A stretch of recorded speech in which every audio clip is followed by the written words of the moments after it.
রব্বুল আলামিনের মুখ থেকে যে মহাগ্রন্থ কোরআন বেরিয়ে এসেছে সেটা আমাদের প্রত্যেকের ঘরে ঘরে অবহেলিত অবস্থায় পড়ে আছে।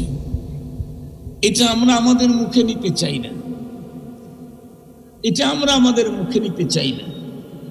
আল্লাহওয়ালাদের মুখের তা নিয়ে নিজের মুখে দিয়ে বরকত হাসিল করার জন্য সিরিয়াল ধরি, অথচ রব্বে কারীমের জবান থেকে যেটা বের হয়ে আসছে সেটা আমার ঘরের ভিতরে পড়ে আছে, ময়লা পড়ে গেছে।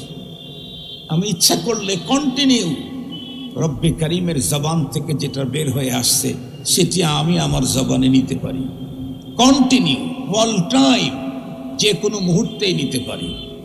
আলহামদুলিল্লাহ রব্বিল আলামিন, এটা আমার মুখে প্রথম উচ্চারণ হয় নাই, নবীজির মুখে প্রথম উচ্চারণ হয় নাই, জিবরাইল আমিনের মুখে প্রথম উচ্চারণ হয় নাই, এটা সর্বপ্রথম রব্বে কারীম থেকেই বের হয়ে এসেছে। এজন্য আমাদের তো বদনসিব, রবের মুখ থেকে বের হওয়া জিনিসটা আমার ঘরে আছে, সেটা আমরা আমাদের জবানে নিতে পারি না। আল্লাহ পাক আমাদেরকে এই বিষয়টার উপরে বিশেষভাবে লক্ষ্য রেখে সচেতনতার সাথে জীবন চলার তৌফিক দান করুন। তো বলতেছিলাম, কোরআন টোটালটাই তো বরকত আর বরকত। এর ভিতরে কোনো আয়াতের চাইতে কোনো আয়াতের মর্যাদা বেশি, কোনো সূরার চাইতে কোনো সূরার মর্যাদা বেশি, সবগুলাই মর্যাদাপূর্ণ। আমি যে আয়াতে কারিমা তেলাওয়াত করেছি, এই আয়াতে কারিমাতে রব্বে কারীম এক মহান ঘোষণা দিয়েছেন আমাদেরকে।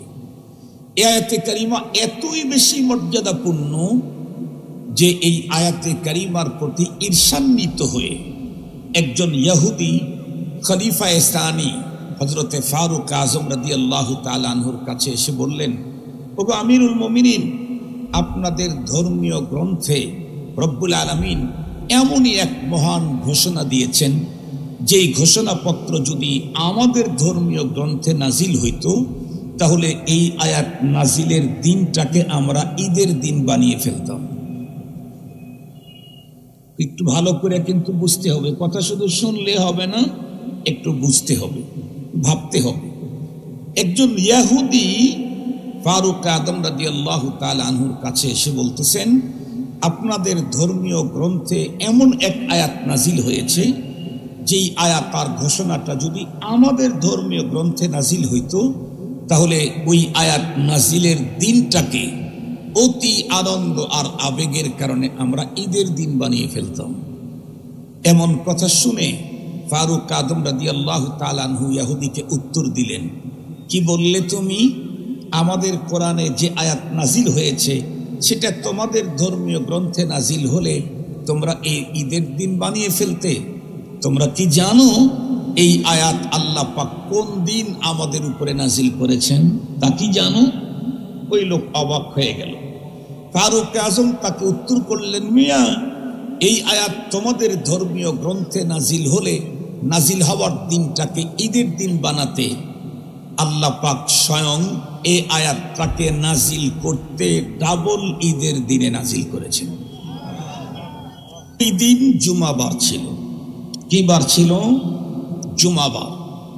একে তো জুমার দিন ঈদুল উসবুলিল মুসলিমিন, মুসলমানদের সাপ্তাহিক ঈদের দিন জুমাবার।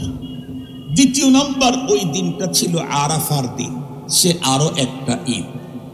তাহলে ডাবল ঈদের দিনেই আল্লাহ পাক রব্বুল আলামিন এই আয়াতে কারিমা নাজিল করলেন। কোথায়? আরাফার মাঠে। কার উপরে? মহানবীজির উপরে। কোন টাইমে? আসরের নামাজের পরে। আসরের নামাজের পরে এই মহান ঘোষণা আল্লাহ তার হাবিবকে দিয়ে দিলেন, কি? আল ইয়াউমা আকমালতু লাকুম দীনাকুম ওয়া আতমামতু আলাইকুম নি'মাতি ওয়া রাদিতু লাকুমুল ইসলাম দীনা।